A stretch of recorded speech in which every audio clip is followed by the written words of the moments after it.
Today I will discuss here the second chapter of physics of class 12, electrostatic potential and capacitance.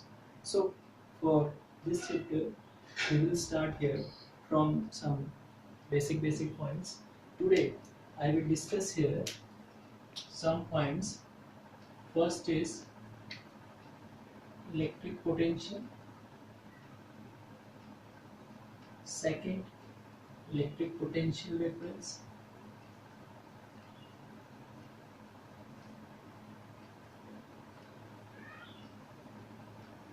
third one electric potential,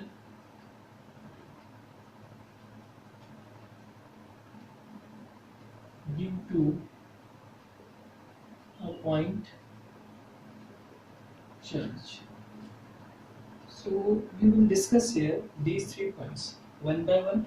I will explain the 3 terms here: electric potential difference, and electric potential due to a point charge.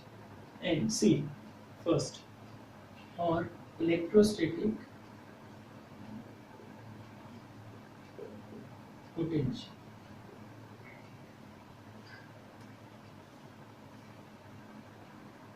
For better understanding, I will explain the all terms, means whole this chapter and next videos, and by discuss करेंगे electric potential and electrostatic potential. जैसे कि हम पहले chapter में discuss कर चुके हैं electrostatic क्या है, उसके बेस पे अब यहाँ पे इलेक्ट्रोस्टैटिक पोटेंशियल या इलेक्ट्रिक पोटेंशियल की डेफिनेशन होगी. आप क्लास 10th में पढ़ चुके हैं इलेक्ट्रोस्टैटिक पोटेंशियल क्या होता है या इलेक्ट्रिक पोटेंशियल क्या होता है, इलेक्ट्रिक पोटेंशियल डिफरेंस क्या होता है. उसके बेस पे अब यहाँ पे हम लोग डेफिनेशन इसकी आपको देने जा रहे हैं. तो देखिएगा यहाँ पे इसकी डेफिनेशन को ऐसे लिखेंगे: electrostatic potential, amount of work done to carry unit positive test charge from infinity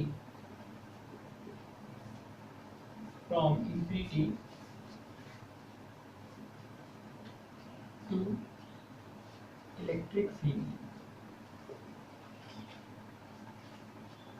or you can say that at any point in the electric field. So here you can write, आप यहाँ पे थोड़ा इससे ज़्यादा अच्छा लिखेंगे, infinity to at any point inside the electric field.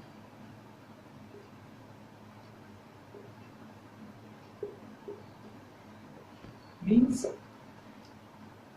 Electric potential या electrostatic potential जब किसी यूनिट टेस्ट पॉजिटिव चार्ज हो, मतलब एक ऐसा चार्ज जिसकी मैग्नीट्यूड 1 कूलम हो और वो पॉजिटिव हो, उस यूनिट टेस्ट पॉजिटिव चार्ज को जब हम इन्फिनिटी, मींस इन्फिनिटी का मतलब आप ये मत समझिएगा कि बहुत कहीं दूर से लाया जाता है उस चार्ज को इलेक्ट्रिक फील्ड के अंदर. इन्फिनिटी का मतलब ये हुआ कि इलेक्ट्रिक फील्ड के बाहर ही कोई एक पॉइंटर होगा और वहां से उस पॉइंट से उस चार्ज को हम इलेक्ट्रिक फील्ड पे लाएंगे. यानी इलेक्ट्रिक फील्ड का कोई एक ऐसा पॉइंट जहां पर उस चार्ज को लाना है, उसके लिए हमें जो वर्क डन करना पड़ता है उस वर्क डन को हम कहते हैं यहाँ पे इलेक्ट्रोस्टैटिक पोटेंशियल या इलेक्ट्रिक पोटेंशियल. तो यहाँ पे इसके लिए मैं आपको एक छोटा सा इमेजिनरी इलेक्ट्रिक फील्ड कंसीडर कर लिया. मैंने बोला कि ये मेरा क्या है, एक इलेक्ट्रिक फील्ड का रीजन है जिसको यहाँ पे इलेक्ट्रिक फील्ड हम डिस्कस कर सकते हैं. और इस इलेक्ट्रिक फील्ड के बाहर कोई एक मेरा पॉइंट है P, जिसमें मेरा कोई टेस्ट पॉजिटिव चार्ज है. टेस्ट पॉजिटिव चार्ज, आप टेस्ट पॉजिटिव चार्ज करके ये वर्ड आगे इलेक्ट्रोस्टैटिक्स वाले चैप्टर में आप काफ़ी सुनेंगे. टेस्ट पॉजिटिव चार्ज का मतलब ये हुआ कि हम उस चार्ज पे प्रैक्टिकल अपना कर रहे हैं या एक्सपेरिमेंट कर रहे हैं और उसको हम पॉजिटिव ले लेंगे. पॉजिटिव इसलिए लेंगे कि हम ये कंसीडर कर रहे हैं कि यहाँ पे जो मैग्नेटिक इलेक्ट्रिक फील्ड बना हुआ है वो इलेक्ट्रिक फील्ड जो है प्लस क्यू चार्ज की वजह से. अगर वो electric field plus Q charge की वजह से है तो हम यहाँ पे इस टेस्ट पॉजिटिव चार्ज को जब इसके नज़दीक लाएंगे तो हमें इन दोनों के बीच में लगने वाले फोर्स ऑफ रिपल्शन के अगेंस्ट वर्क डन करना पड़ेगा. इसीलिए हम यहाँ पे आपने अपनी स्टेटमेंट्स में पढ़ा भी होगा कि यहाँ पे टेस्ट पॉजिटिव चार्ज को हम कंसीडर करते हैं. अगर ये टेस्ट पॉजिटिव चार्ज हमारे पास 1 कूलम का होगा तो इसलिए यहाँ पे Q की वैल्यू को हम लोग Q की वैल्यू को हम 1 कूलम प्लस का वैल्यू लिख सकते। मीन्स हमारा अब यहाँ पे अगर Q नॉट की वैल्यू अब हमारे पास 1 कूलम हो गई, ये पॉजिटिव 1 कूलम, तो इसका मतलब ये टेस्ट पॉजिटिव चार्ज ट्रीट करेगा यूनिट टेस्ट पॉजिटिव चार्ज की तरह। सो इस चार्ज को P से इलेक्ट्रिक फील्ड के अंदर कोई पॉइंट हम कंसीडर कर लेते हैं, वो इस पॉइंट पे लाने पे हमें कुछ काम करना पड़ेगा, अपने आप तो आएगा नहीं, क्योंकि ये इसका अगर ये पॉइंट आपका इलेक्ट्रिक फील्ड जो बना है ये पॉजिटिव चार्ज की वजह से बना है, तो इस पॉजिटिव चार्ज की वजह से बनने वाले इलेक्ट्रिक फील्ड के लिए हमें इस दूसरे टेस्ट पॉजिटिव चार्ज को अगर लाना है तो इस इलेक्ट्रिक फील्ड के अगेंस्ट हमें वर्क करना पड़ेगा। तो यही वर्क हमारा स्टोर हो जाएगा इलेक्ट्रिक पोटेंशियल में। तो इसके लिए हम इसकी एक फॉर्मेट बनाते हैं। If W is the amount of work done to carry unit test positive charge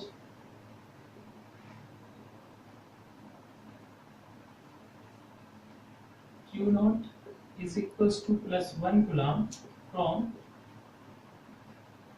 point P, which is at infinity, to point O inside the electric field,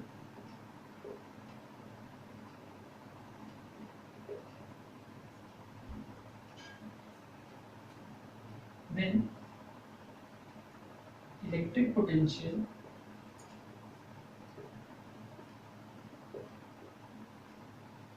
is written as V is equals to W upon Q not.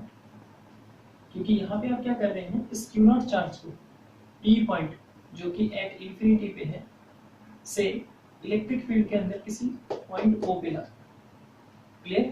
तो यहाँ पे इन दोनों का जो ratio है उसको कहेंगे हम इलेक्ट्रोस्टैटिक पोटेंशियल या इलेक्ट्रिक पोटेंशियल। इसकी SI यूनिट इसकी SI unit of electric potential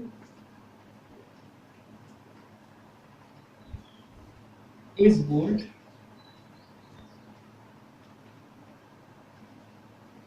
ये साइंटिस्ट के नेम पे इसकी SI यूनिट वोल्ट रखी गई है। या अगर वर्क और चार्ज के इस रिस्पेक्ट में इसकी SI यूनिट बोली जाए तो हम बोल देंगे वर्क की हो गई आपके पास जूल, चार्ज की हो गई आपके पास कूलम, जूल पर कूलम और वोल्ट। सो ये इसकी SI यूनिट रहेगी। अब थोड़ा सा इसके डेफिनेशन के पीछे जाते हैं। अब थोड़ा सा इसके डेफिनेशन के बारे में और डिस्कस कर लीजिए। अगर हमने आपसे कहा कि इलेक्ट्रिक पोटेंशियल हमारा V is equals to W upon Q not है और यहाँ पे टेस्ट पॉजिटिव चार्ज हमारे पास क्या है 1 कूलम, तो यहाँ पे हम रखेंगे सिंस Q नॉट की वैल्यू को हमें 1 रखना पड़ेगा, क्योंकि हम लोगों ने जो टेस्ट पॉजिटिव चार्ज कंसीडर किया है उसका मैग्नीट्यूड 1 कूलम है। तो अगर यहाँ पे Q नॉट की वैल्यू आप 1 कूलम रखेंगे तो इलेक्ट्रिक पोटेंशियल आपको V is equals to W upon 1. It implies V is equals to W. तो आप अपनी डेफिनेशन को देखिए। उस डेफिनेशन के हिसाब से आपने ये लिखा है कि amount of work done to carry unit test positive charge from infinity to at any point inside the electric field is called electric potential. तो यहाँ पे आप क्या ऑब्जर्व कर रहे हैं, it implies electric potential is numerically equal to the amount of work done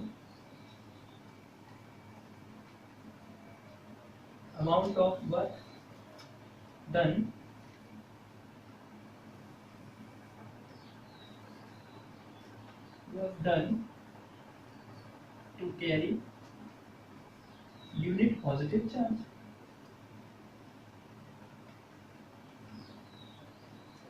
देखिए same definition आपकी जो हमने वहां लिखी है वही यहाँ पे आ गई। तो ये जो आपका इलेक्ट्रिक पोटेंशियल है ये न्यूमेरिकली इक्वल है उस अमाउंट ऑफ वर्क डन के जो किसी यूनिट टेस्ट पॉजिटिव चार्ज को इंफिनिटी से इलेक्ट्रिक फील्ड के अंदर लाने में किया जाता है। Clear students? अब यहाँ पे अगर इसकी स्केलर और वेक्टर क्वांटिटी के बारे में बात करते हैं तो इलेक्ट्रिक पोटेंशियल जो है it is a scalar quantity, it is a scalar quantity. Clear? Pause the video and note down the all details from the board.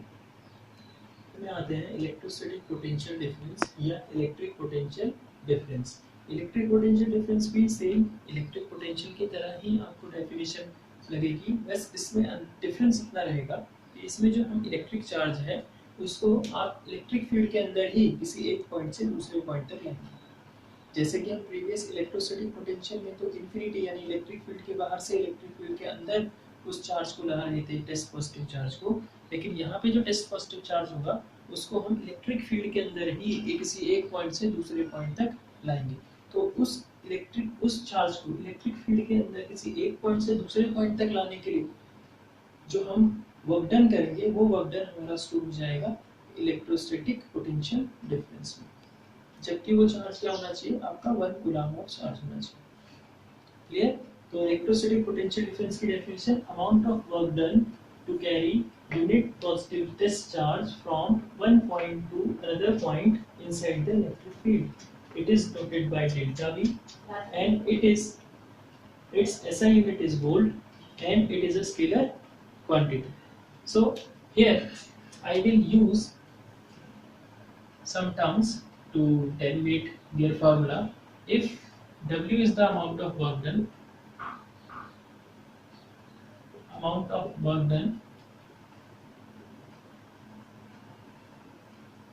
to carry test positive charge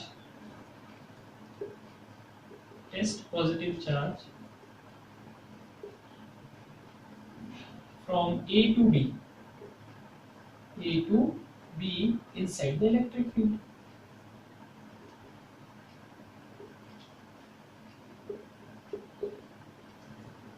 Then electrostatic potential difference delta V is equals to the difference of potential at point A and at point B। मतलब आप ये देखिए कि जो electrostatic potential है electrostatic potential difference है वो A और B पे जो इलेक्ट्रिक पोटेंशियल है उन दोनों के डिफरेंस के इक्वल होगा और उसको हम ऐसे लिखेंगे PB minus VA is equals to VAB is equal to जो हमने W amount of work done किया है उस test positive charge Q naught को लाना है। तो ये हमारे पास last final formula W upon Q naught रहेगा। इस पे भी अगर आप Q नॉट की वैल्यू जैसे कि डेफिनेशन में आपको बताया गया है कि टेस्ट पॉजिटिव चार्ज यूनिट लेंगे उसी के हिसाब से आपकी डेफिनेशन सेट है आपका। तो अगर आप if Q naught is equals to plus 1 coulomb substitute कर देंगे इस इक्वेशन में तो आप देखेंगे delta V is equals to W upon 1 coulomb. It implies delta V is equals to W means इस केस में भी इलेक्ट्रोस्टैटिक पोटेंशियल डिफरेंस आपके पास जो वर्क डन किया जा रहा है चार्ज को एक पॉइंट से दूसरे पॉइंट तक लाने के लिए इलेक्ट्रिक फील्ड में उस वर्क डन के numerically equal and its SI unit कितनी होगी फिर इसकी जूल हो जाएगी क्या? SI यूनिट जूल नहीं होगी क्योंकि यहाँ चार्ज आपका 1 कूलम है लेकिन चार्ज एग्जिस्ट कर रहा है तो इसलिए यहाँ पे इसकी SI यूनिट आपके पास वोल्ट ही रहेगी या आप इसे जूल पर कूलम। अब हम तीसरे डेरिवेशन के बारे में पढ़ेंगे electrostatic potential at point P due to this point charge Q। यहाँ पे थोड़ा सा वर्क मैं पहले कर चुका हूँ बिकॉज यहाँ पे आपके पास इसमें to this point charge due to this point charge, here we will calculate the electrostatic potential at point P. So for this, इसके लिए हम क्या करेंगे कि हम इसी एक्सियल लाइन पे ही दो अलग पॉइंट ले लेंगे A और B, जो नेबरहुड पॉइंट होंगे। उन नेबरहुड पॉइंटों को लेने के बाद हम क्या करेंगे कि जो हमारा टेस्ट पॉजिटिव चार्ज है उनमें से किसी एक पॉइंट पे कंसीडर कर देंगे हम। जो हमारे पास पॉइंट ए है वहाँ पे मैंने अपना unit test positive charge 1 coulomb रखा हुआ है। अब उस टेस्ट पॉजिटिव चार्ज को मैं पॉइंट ए से बी लाऊंगा पहले, ठीक है, और उस पे ए से बी तक लाने के लिए जो मैं वर्क कैलकुलेट करूंगा, उस वर्क के बाद हम क्या करेंगे, स्मॉल अमाउंट ऑफ जो वर्क डन मैंने dx डिस्प्लेसमेंट के लिए किया है उसका इंटीग्रेशन कर देंगे फ्रॉम इन्फिनिटी टू पॉइंट, किस पॉइंट पे P, from infinity two point P which is located at distance r। तो इस पॉइंट के लिए हम लोग उसका इंटीग्रेशन करेंगे और हमें आंसर मिल जाएगा। तो देखिए सबसे पहले हम क्या करेंगे कि आपके पास जो यूनिट टेस्ट पॉजिटिव चार्ज है जो पॉइंट ए पे रखा गया है, उस पे जो आपके पास पॉइंट चार्ज है उसकी वजह से कितना इलेक्ट्रोस्टैटिक फोर्स लगेगा उसकी वैल्यू देखिएगा 1/4πε0 q/x²। क्योंकि ये x डिस्टेंस पे रखा गया है तो इस पे लगने वाला जो आपके पास इलेक्ट्रोस्टैटिक फोर्स है वो आपके पास 1/4πε0 q/x² होगा। अब therefore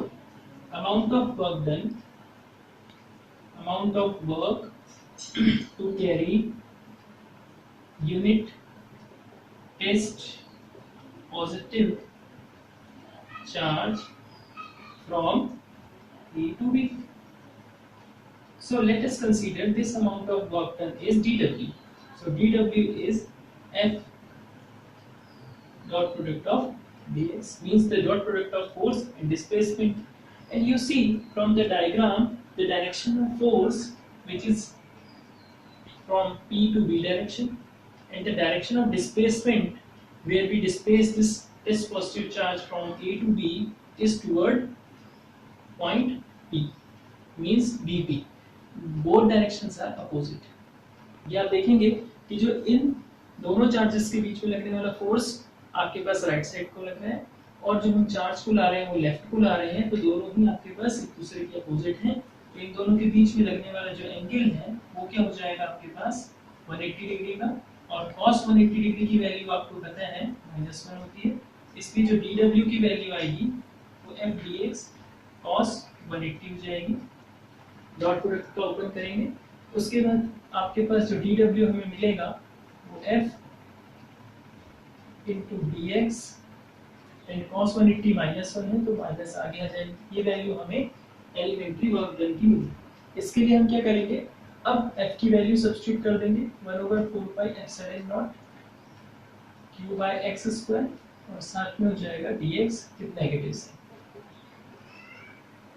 अब हम इंटीग्रेशन करने वाले हैं क्योंकि अभी हम चार्ज को a से b ले आए हैं। अब हम इंफिनिटी से जब हम टोटल इलेक्ट्रिक पोटेंशियल के बारे में डिस्कस करेंगे तो आप देखिएगा आपको डेफिनेशन याद होगी इसकी इलेक्ट्रिक पोटेंशियल की यूनिट टेस्ट चार्ज के लिए कि it is equal to the numerical value of work done to carry unit test positive charge from infinity to electric field.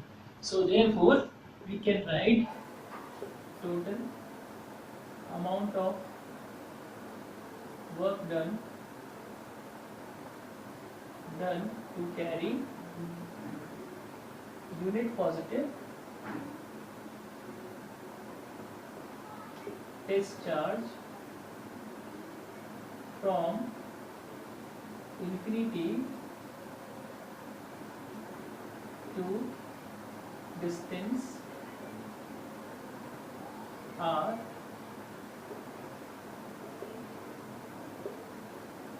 b is equals to, and you know that, see आपको पता है कि यहाँ पे हम लोग total amount of work done निकाल रहे हैं यूनिट टेस्ट पॉजिटिव चार्ज।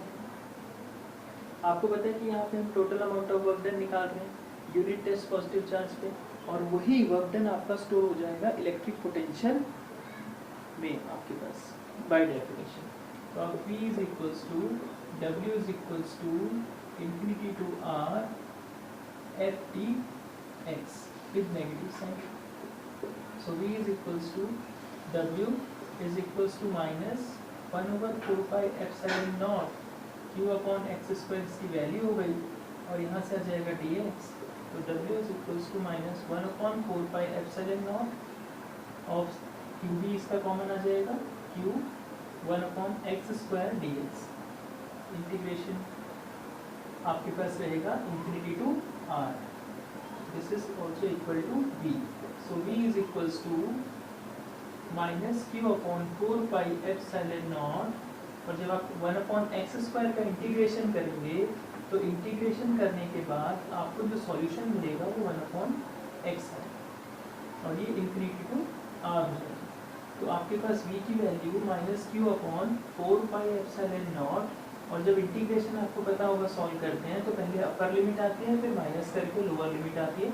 उससे पहले इस नेगेटिव साइन को इसके साथ मल्टीप्लाई करके हमने यहाँ पॉजिटिव साइन कर दिया, पॉजिटिव आपको शो नहीं हो रहा है, माइनस माइनस प्लस प्लस हो गया, और उसके बाद आप लिखेंगे upper limit minus lower limit. अब थोड़ा सा कैलकुलेशन यहाँ से मैं इरेज कर रहा हूँ।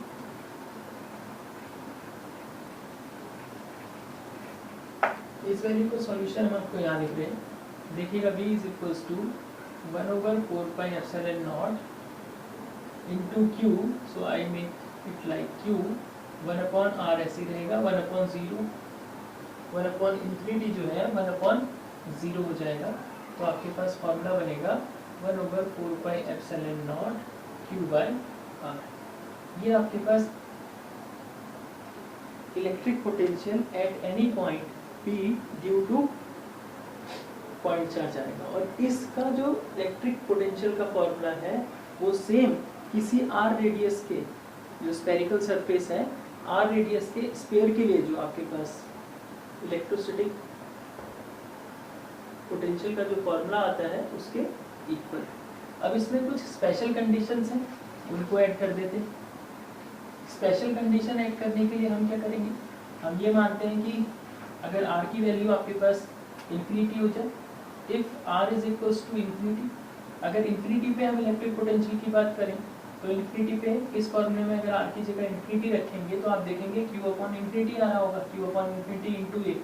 तो किसी भी वैल्यू में अगर आपके पास 1/इंफिनिटी के जैसा टर्म मिलता है तो उसकी वैल्यू 0 हो जाएगी, तो आपके पास v की वैल्यू 0 हो जाएगी। अब अगर अपने प्रीवियस डायग्राम पे आप ध्यान देंगे, जो हमने डायग्राम बनाया था उस डायग्राम के बेस पे अगर हम डिस्कस करते हैं, यहाँ पे मैं आपको एक छोटा सा डायग्राम बना देता हूँ दोबारा से। यहाँ पे हमने एक पॉइंट चार्ज O लिया था, इससे r डिस्टेंस पे कोई हमारे पास पॉइंट P था, उसी एक्सियल लाइन पे हमने दो नेबरहुड पॉइंट P और B लिए थे। इलेक्ट्रिक फील्ड की डायरेक्शन, क्योंकि यहाँ पे हमारा टेस्ट पॉजिटिव चार्ज क्यों रखा था तो आउटसाइड होगी, और जो हमारे पास इसकी एलिमेंट्री डिस्टेंस है वो क्या है dx है। तो अमाउंट ऑफ वर्क डन और आपके पास डिस्प्लेसमेंट दोनों एक दूसरे के अपोजिट थे, और यहाँ से यहाँ तक की डिस्टेंस हमने x कंसीडर करी हुई थी, O से A तक की डिस्टेंस। अब हम बात कर रहे हैं कि अगर हम किसी पॉइंट P की बात कर रहे हैं जो r डिस्टेंस पे है, जिस पर हमने इलेक्ट्रोस्टैटिक पोटेंशियल फाइंड किया है, तो अगर हम एट पॉइंट P को थोड़ा सा कंसीडर करें, एट पॉइंट P, क्योंकि इसका कैरेक्टरिस्टिक कर्व आएगा E और R के बीच में और B और R के बीच में, इसलिए एट पॉइंट P पे अगर फोकस करें तो E की वैल्यू हमारे पास आ जाएगी इलेक्ट्रिक फील्ड 1/4πε0 q/r²। तो इसमें से अगर हम ये लिखें, इट इम्प्लाइज अगर ये Q आपके पास जो पॉइंट चार्ज है कांस्टेंट है, ये वैल्यू कांस्टेंट है, तो E जो है inversely proportional to r²। And अगर आप इसके बाद B के बारे में डिस्कस करते हैं तो आपको ऊपर एक फॉर्मूला जो अभी रिजल्ट हमने फाइंड किया है उसको ही हम यहाँ दोबारा से लिख देंगे, क्योंकि P पॉइंट पे इलेक्ट्रोस्टैटिक पोटेंशियल जो है उसकी वैल्यू ये है, तो यहाँ से हमें क्या मिलेगा 1/r। तो E और r², E inversely proportional to r², B जो है आपके पास 1/r, यानी r की इनवर्सली प्रोपोर्शनल है और ये r² के इनवर्स। E प्रोपोर्शनल है इनवर्सली r² के और B आपका इनवर्सली प्रोपोर्शनल है r के। तो जब इनका कैरेक्टरिस्टिक कर्व हम बनाएंगे तो पहले मैं आपको अलग अलग कैरेक्टरिस्टिक कर्व बना के दिखा देता हूँ, फिर इन दोनों को मिक्स कर देंगे। देखिए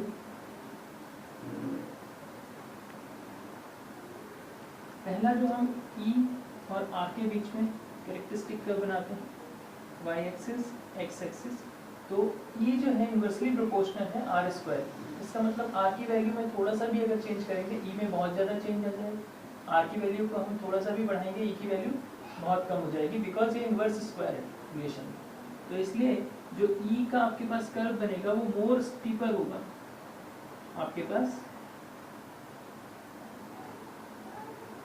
मोर स्टीपर होगा एज कंपेयर टू जो वी का कर्व बनेगा, उसका स्लोप ज़्यादा होगा। अब यहाँ पे आप देखिए इस केस में ये आपके पास ई को रिप्रेजेंट कर रहा है, यहाँ पे जो आपका कर्व बनेगा वो कुछ ऐसा होगा,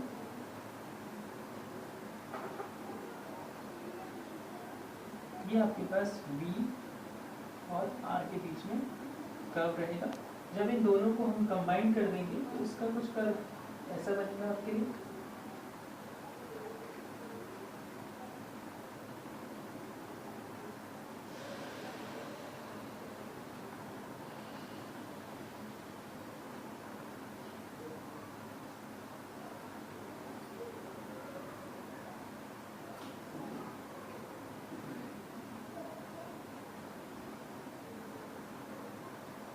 ये कर्व आपका रहेगा ई का और ये आपके पास बी का रहेगा, और यहाँ पे आपके पास ई एंड बी कर देते हैं और यहाँ पे आर कर देते हैं। तो आप देखेंगे इलेक्ट्रिक फील्ड वाला जो कर्व है वो ज़्यादा स्टीपर आएगा as compare to electric potential वाले कर्व। तो ये एग्जाम के लिए बहुत इंपॉर्टेंट पॉइंट है और MCQ में भी ये पॉइंट पूछा जाता है बोर्ड एग्जामिनेशन में, तो इसलिए ये चीज़ आपको यहाँ पे ध्यान रखनी है। Thank you.